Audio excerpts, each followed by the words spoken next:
Good. Wow. How'd you get here?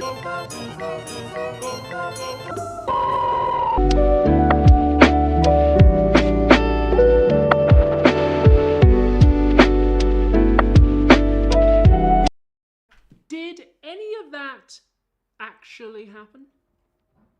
Like when Nietzsche talks about masters and slaves and priests, like, is that meant to be history? Yes. That's why he talks about very explicit examples of it throughout history. What time period did that take place in? You yourself said fucking ancient Roman, ancient Greek, you fucking moron. You said specifically, it's in the script that you didn't actually read before you apparently read it out loud. What the fuck?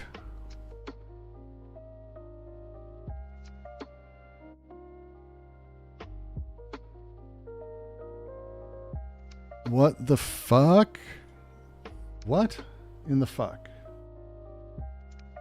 Oh, this moved. Why did this change size? I don't want that one to change size. I want to boop. We're going to go boop. We'll move you.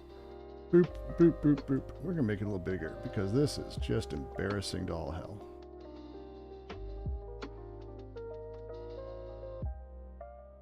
Yeah, that's pretty good placement. That's good placement. I think that looks sexy. Time period is in the fucking book. It's in the book. It's in the book you didn't read.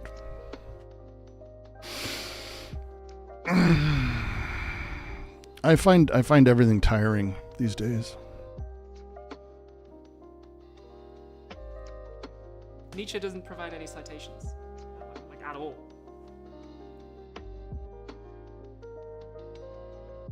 He wrote in 1880. AP Style Guide hadn't been invented yet, but he does mention many specific books and writings throughout his works that he's referring to. And other writers and secondary sources have also referred to all of the things he's talking about because it's not hard to find them.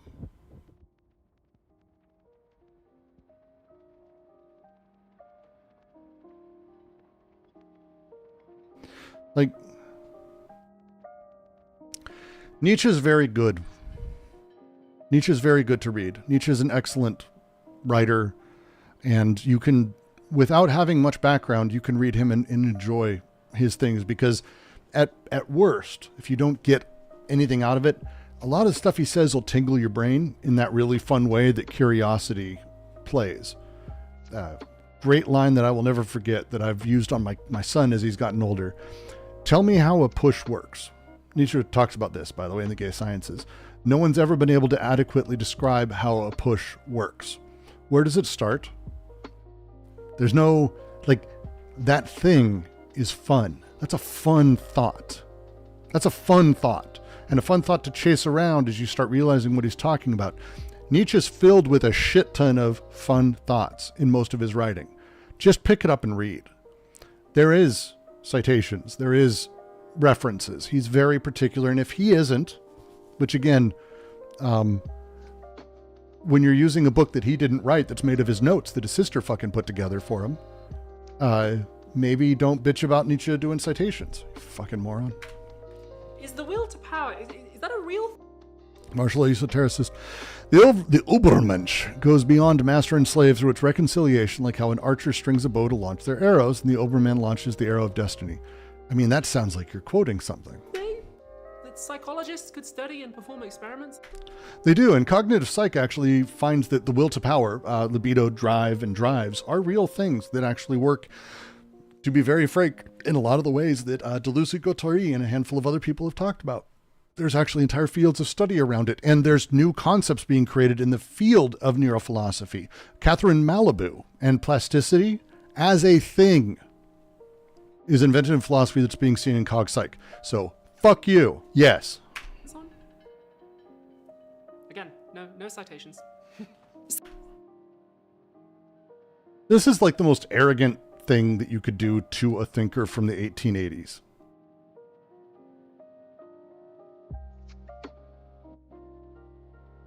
That's like the most arrogant way to respond to someone from the 1880s. Did science agree with it? It's like, do you know what science does? not philosophy. It's not philosophy. Science operates, and I'm just going to go straight to the what is philosophy, sounds to lose version, because I agree with it. Science creates functions through abstraction and measurements of the world that we are able to isolate and then create observation for. Temperature, for example, is not just some random shit. It's the movement of particles and molecules inside of a volume. And that amount of movement creates temperature. It's a very particular measurement, but it's not everything. When we go to measure the length of an object, that is not its only thing. That is a measurement of a real lived object that can be changing and shifting. And so mathematics and science create functions and abstractions specifically to deal with this and to work within this. Philosophy doesn't create these things. Philosophy creates concepts. It plays in a different field, not one of measurements and abstractions, but one of concepts and immanence. This difference means that if someone asks, is there a thing like that in philosophy? You suck. You suck because you're conflating and analogizing things that do not go together, period. They do not go together. They inform each other.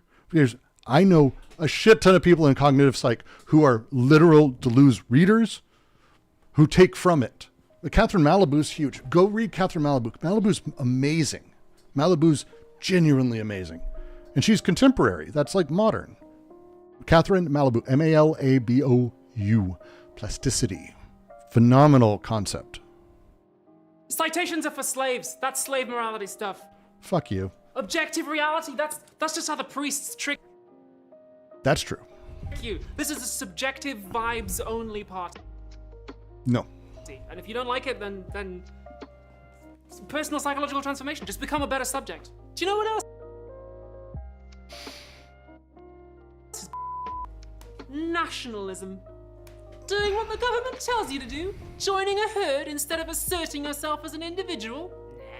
Nah. Nationalism is just a trick by the rich to sell you more maps and guns and wars and escape. Okay. So what's really fun here is someone who is like this and their social investments exist as they do. They think it's funny to talk about how nationalism is about selling you maps and wars and scapegoating other people. No, nationalism is about identity. That's where it comes from. That's what it does. Nationalism is about reinforcing your identity in opposition. It isn't about selling you an opposition. Correct, Insomnia. That's it. Scapegoating other people for your problems instead of undertaking an individual transformation of your own mind. Nationalism is not about any of those things. It's specifically about and used by whoever it is to build a self, an identity, a validity to you, a consistency to you that you can attach to and you can be so fucking happy with. Honestly, I'm just about ready to call it, you know? I think he's woke. I think we can give this guy the Congressional Medal of Wokeness. But let's... Just so fucking lame. What a lame bit. Like, it's a stupid bit. It's a shit bit. It's better than her other bits, but it's still a shitty bit. Let's put it to the test, okay? Because do you know what the absolute epitome of wokeness is? The wokeness par none? What? What's that expression? Par excellence? Par sine qua non? But let's put it to the test, because do you know what the absolute apotheosis of wokeness is? The absolute supreme woke position? That's right. We're gonna go there. Trans.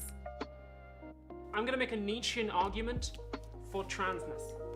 I'm gonna do it. I'm gonna do it right now. Let's go. Some people say that being trans... This is not gonna be fun for me. Is a curse. It's actually about more identity within certain borders in relation to the state. After all, different types of identities exist for the nation state within countries. Yeah, but those are irrelevant now. That's why those are the ones that matter now. Claiming a nationality now, claiming a nationalism now is about reifying the identity of the person. That's what it is. I get to have an identity, and it's in Lucy used specifically as an example, Russian. That we could do China too, saying that we're all Han.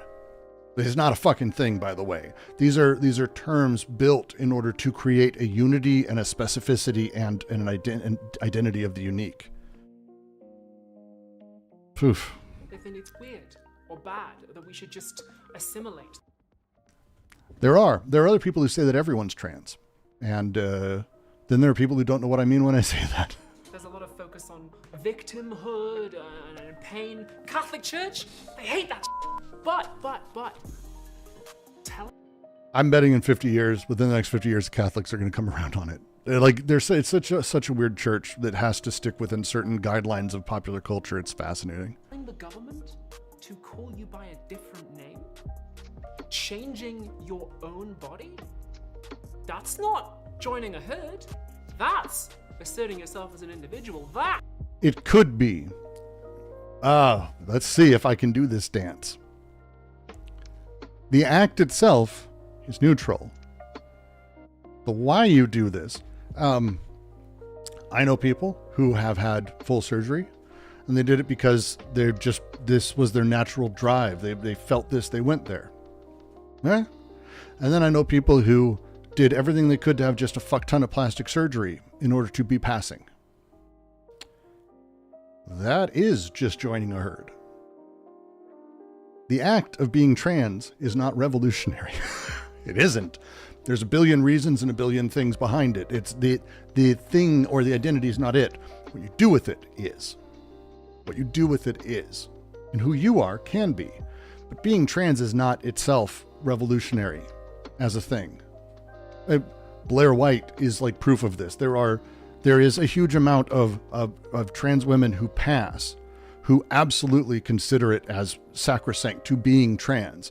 And then there's trans men who absolutely, and you see, it's a very different culture with trans men. It's fascinating. But trans men, it's the very same thing. It's about passing and going into that space. Very different mentalities. But again, the whys, like, that's the thing. If you go about having a fuck ton of plastic surgery because, for example, the guy who gave himself devil horns, like, if that's the thing you want to have, okay, let's do that. That's. But if you're doing it specifically to get reactions out of people or to fit in better or to not fit in, you're shaping yourself by a negative through master-slave morality. Action does not have to be revolutionary of will of power. The will to power can get malformed into resentment, and resentment can exert itself in an extraordinary number of ways. Like, this is why this is like, it's a weird, problematic way to talk about any of these things. To just say, doing this is a genealogy of your own values that's a gross sentence, and it takes Nietzsche in a really weird direction. You don't know the genealogy of your own values or why you're doing what you're doing. This is not what the book is about. The book is about understanding how values over time have become malformed and shift and broken. And that thing, it's like,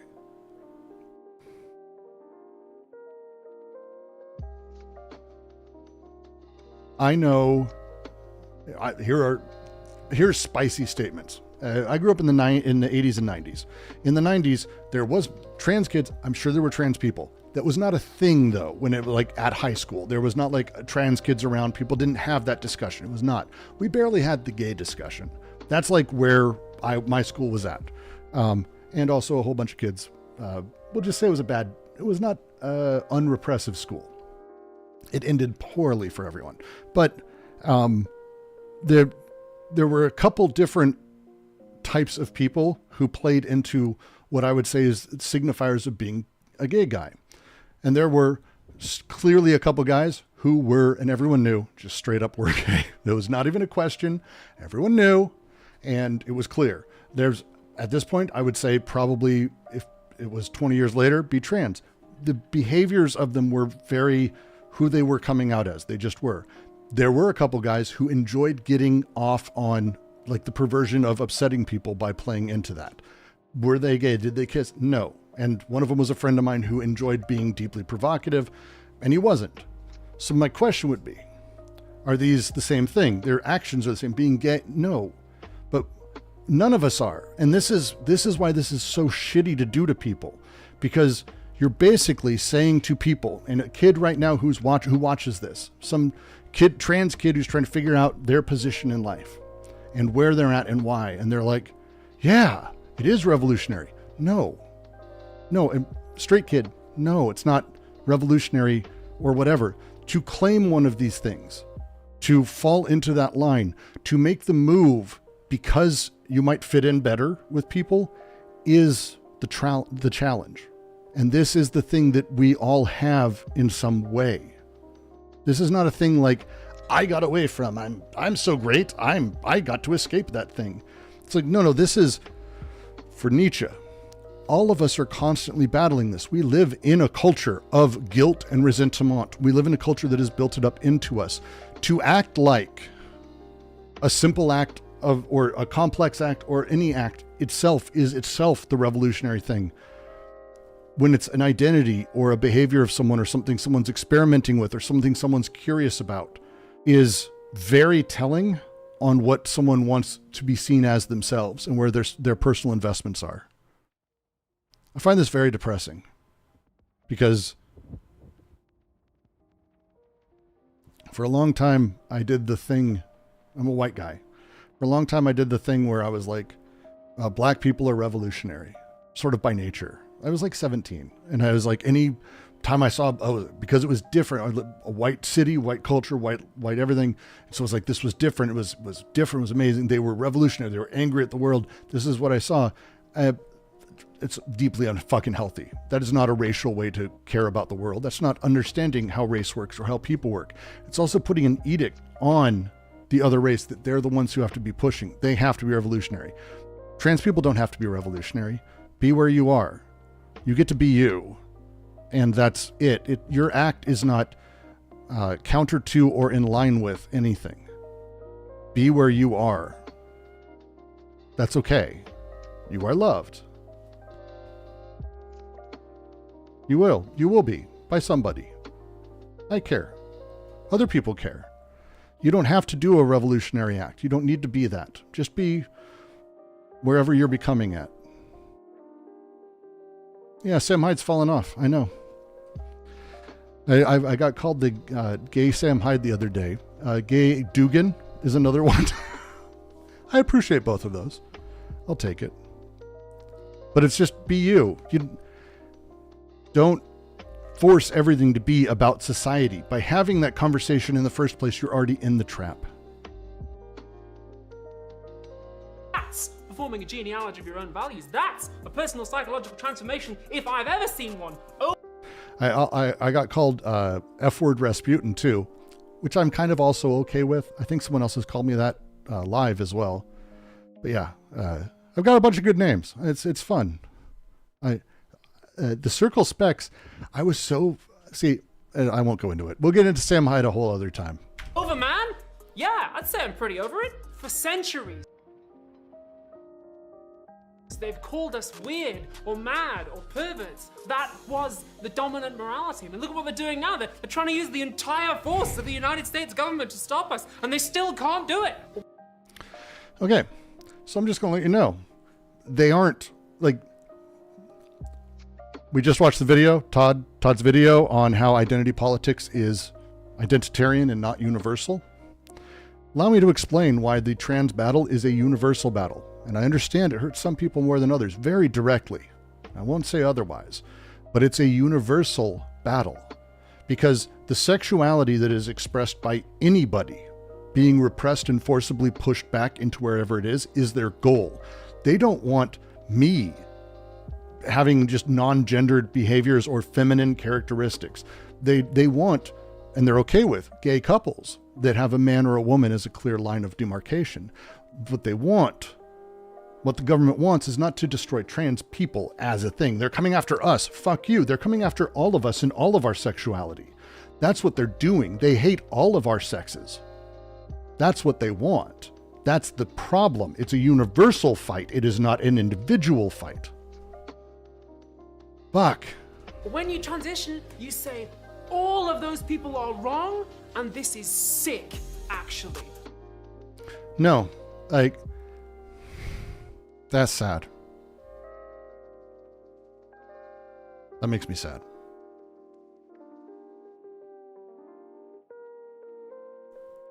I would hope that when people transition that that's not their reason.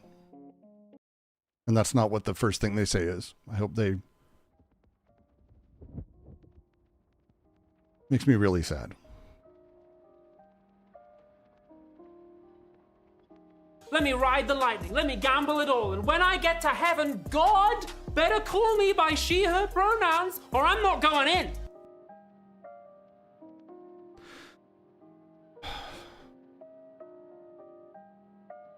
It's...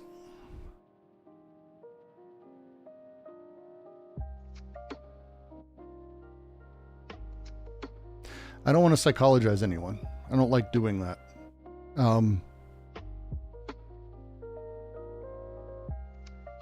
How you're behaving and what you do every day, being free of the master-slave dichotomy is the point. And it's both. It's not becoming the masters, which it seems she is very much interested in. That's what she's interested in. The challenge with everything is that we recreate social codes through our actions, and we don't even realize it, and we reshape them into what we need them to be. The dominant, whatever it is. And we will do that. It's sad. This is getting depressing now. I like attack. The Nietzsche takes are fucking terrible, but I think this would even depress Nietzsche, who's a nihilist. You see? It works. He's woke. I'm calling it for woke. Let's go. Let's find out. Stephanie Helms, I think perhaps it might be good to remember that no trans person's experience speaks for others and no cis person will ever understand any of them. I'm not trying to understand her trans experience. I'm trying to say, like,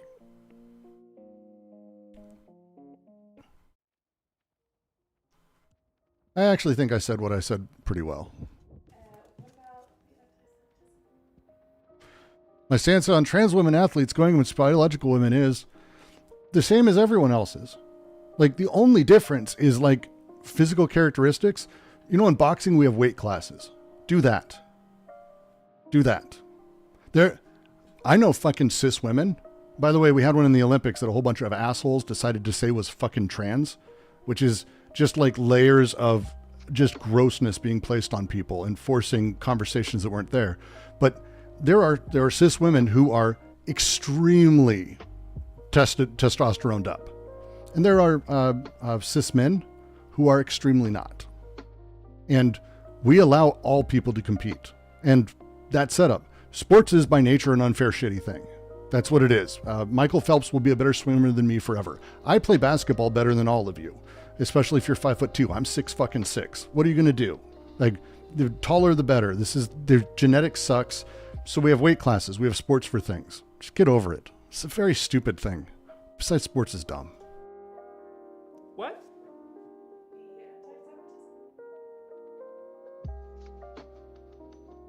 Okay, so there is a lot of anti-Semitism in Nietzsche. I always ask people first, would you like to box me? Especially if they're short. Because I'm 260 fucking pounds and 6'6", and I know how to box. And they wouldn't put me in a fucking match with someone who's a tiny little fucking welter, like a tiny little dude, like a lightweight or featherweight.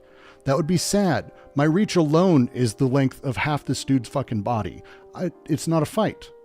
You don't put us against each other. You don't match up people who don't have general physical. But there are, and I mean this, like the weird exceptions of stupid shit that they're using. Like, look at this girl and this boy, and it's like, fuck off.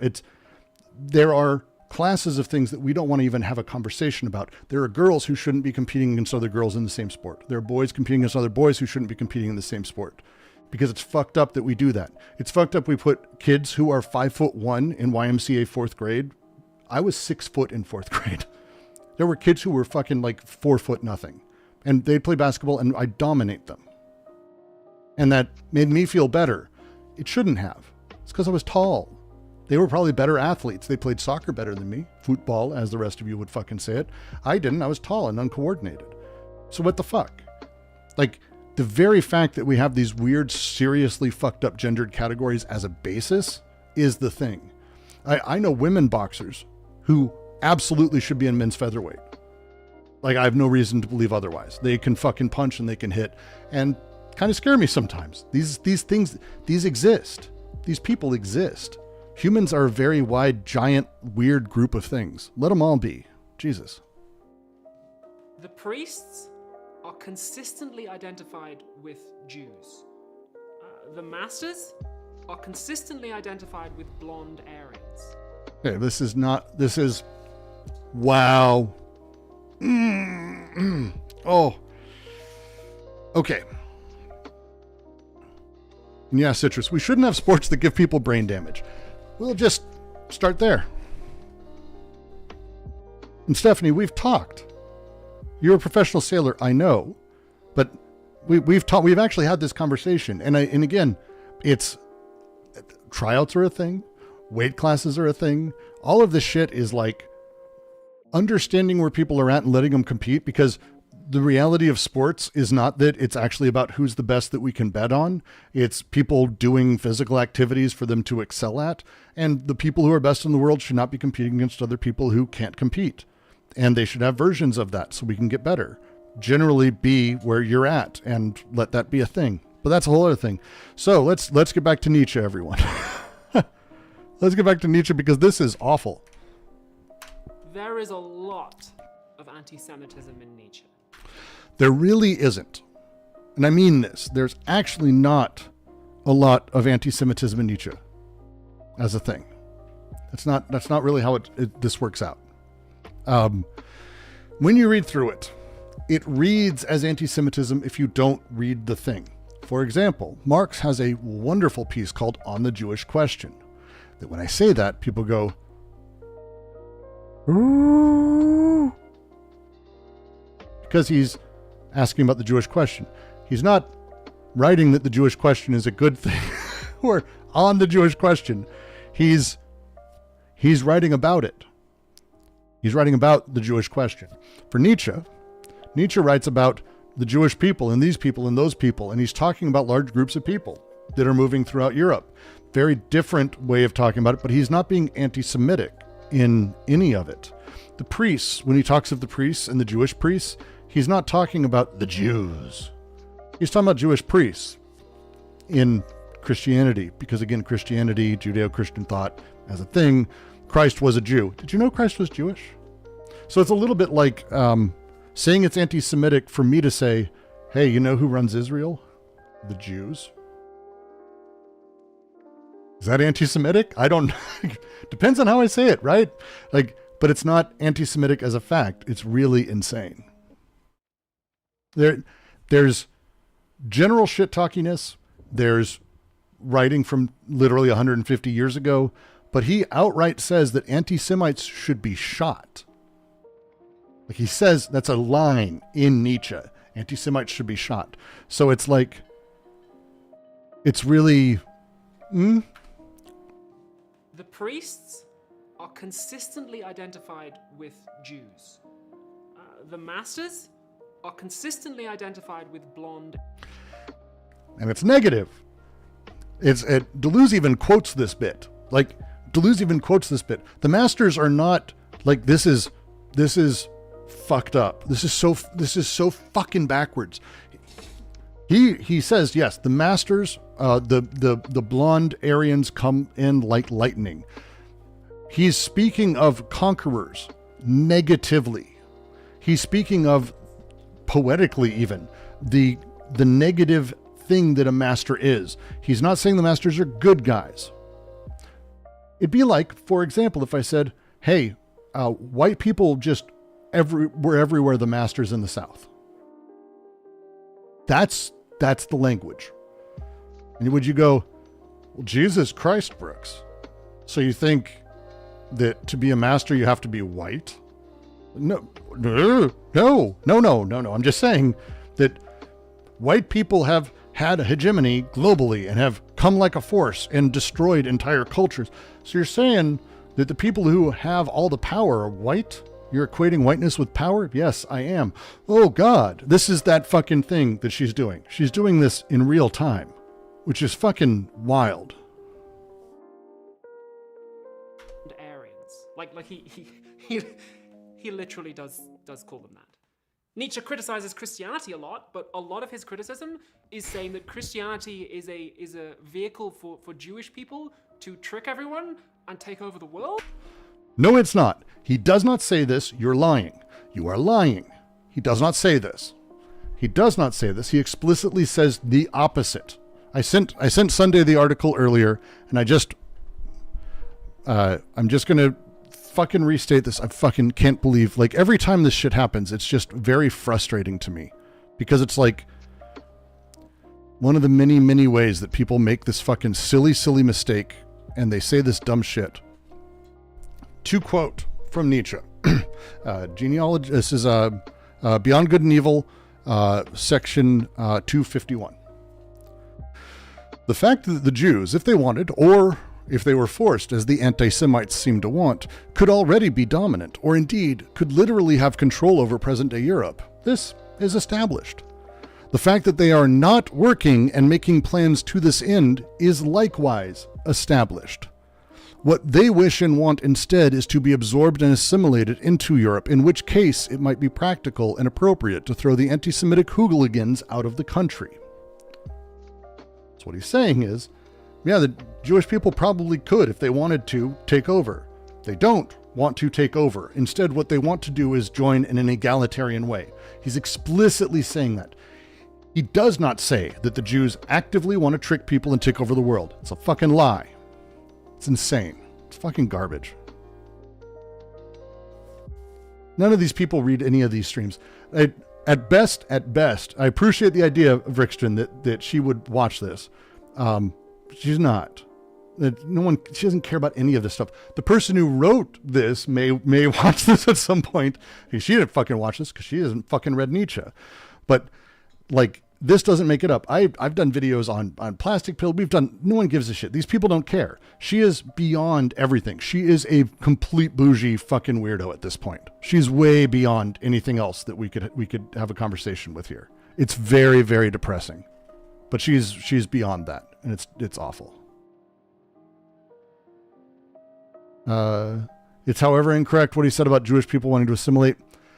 His phrasing said there is what we say for assimilate is not what I think he meant at the time. The rest of the piece goes on, and he's fairly clear that they want to be a part of, but not take over Europe. That they want to be cultured. They want to be seen as cultured and accepted. It's much more of that type of thing of being accepted rather than being ostracized. So when he says assimilated, he tends to mean that way.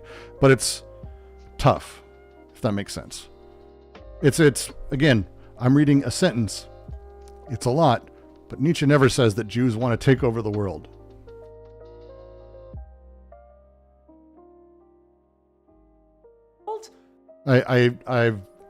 We've gone over plastic pills before. I'm going to actually at some point do a full thing for his AO video. It's the worst philosophy video on YouTube. It is. And that's definitely not woke. It's giving Hitler. It's giving Hitler? This is where the unpublished stuff is helpful. This is where the things that Nietzsche decided he didn't want published, but his sister rewrote anyway, is helpful. In his private notes, Nietzsche praises an Indian book called The Law of Manu, as translated by a French guy called Louis Jacqueliot. That's not a bad photo because my printer fucked up. Louis Jacqueliot in real life was just a very low resolution man. In his translation of The Law of Manu, Louis Jacqueliot added a bunch of footnotes that he made up. For example, he says that Jewish people and Chinese people are descendants of an ancient Indian mongrel caste called Chandala, who, because they had mixed breeding and mixed blood, they had inferior morals and intellect. Whereas white Europeans... This is not a thing that Nietzsche really took to heart. He made comments on it and he read many, many things. It is very difficult to say that Nietzsche really ran with this shit. Are descended from a purer Aryan caste of ancient Indian society, and so they had better minds, better morals, better men. That's all. Vixton, oh no, I used it during my AO class. His reading of Anti-Oedipus, Plastic Pill's reading of Anti-Oedipus, is genuinely Every sentence is wrong. You've seen me during this go, not once. Every single sentence in the Plastic Pills video is not just wrong, but it's the way that she is getting here and using Nietzsche like to invert himself and saying the opposite of his point in order to create her own sort of space of resentment. That's what the Plastic Pills video is. It's complete shit. It's fantastic. These people are, again, I appreciate people trying to communicate these things to people. I get that that's difficult. There's a lot of people who really do a very good job. Machinic Unconscious Happy Hour. We have friends at Acid Horizon, former friends or whatever. We haven't talked in a long time, but they were part of the QC when we started. People are trying to find ways to bring this, but philosophy is not meant to be brought to the mass of people. Most people are not going to give a shit. And to bring these things to the point where everyone finds it sexy or interesting, you destroy them a bit. You have to malform them to make them pablum, to make them adjustable for everyone. You have to make them analogies. That's why pop culture as a thing works within analogies, resigns things and reworks. This is why music that is made into pop, art that's made into pop, like it has its own touching thing. I'm not saying they're not jams, but it does something to it. It plays with it in a different way and makes it so it's more wide and accepted. And that doesn't work when literally the whole thing you're doing is thought. Is there a place to find VODs of this channel? At this channel. Literally everywhere. We have too many hours of everything. Enjoy. Enjoy. All gibberish. None of that ever happened. But Nietzsche ate it up. In his private notes, he uses that word, chandala, to refer to Jewish people. And he also did in his book, Twilight of the Idols. If you read the genealogy, he is like constantly bashing Jewish people. Now, some philosophers say that we should take all of that stuff as just a metaphor, that he doesn't really mean Jews.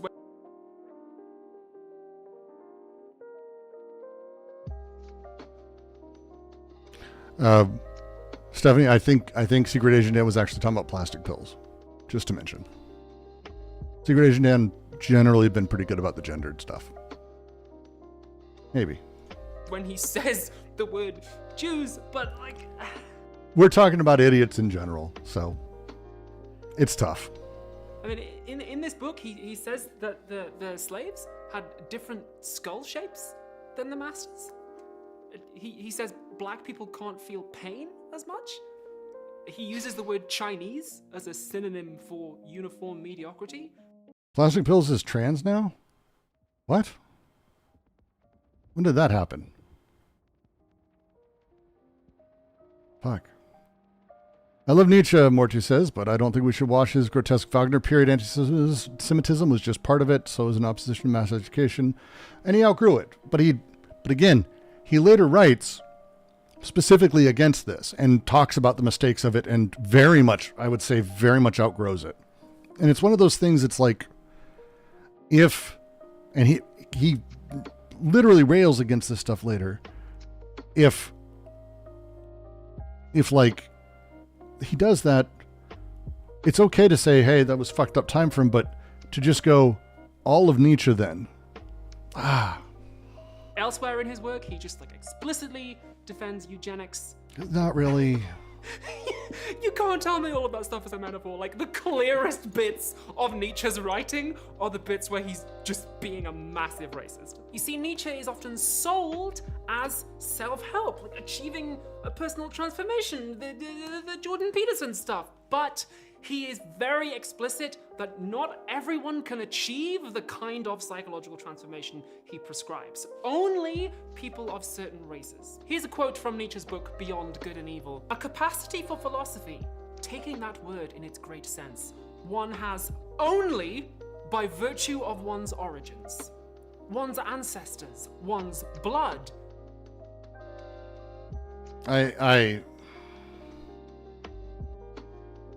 We went through this quote on Sunday's stream, and I just want to talk about it for a moment. Bloodline is actually what's in quotes. This quote is taken obviously out of context. The joke is Friedrich Nietzsche posted on poll. No, like it's a funny joke. I wouldn't be surprised if that's where she actually got it. The ability to do philosophy as work necessitates a life that enables you to do philosophy.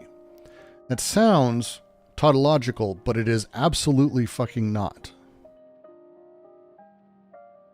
It is not. What he's saying is that someone who sits around all the time and thinks about life and isn't, you know, a blacksmith or a farmer or anything else, they get there because their bloodline has enabled this. You feel free to, how else, that's what he means. Do you disagree with this?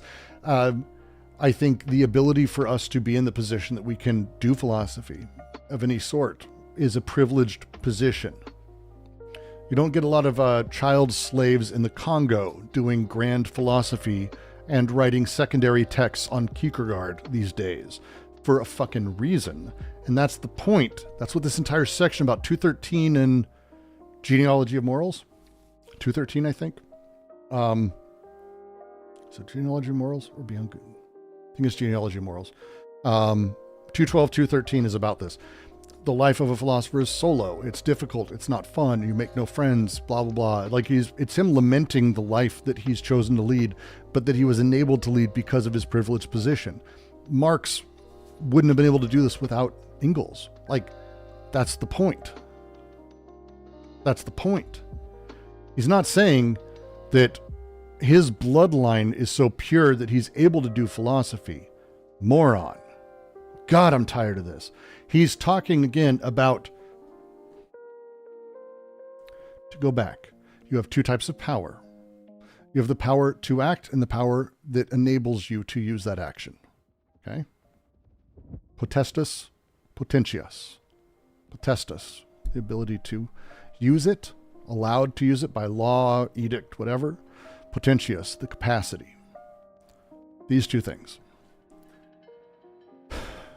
That capacity for philosophy, taking that word in its great sense, one has only by virtue of one's origins. It's not genetics. It's not genetics. It's not genetics.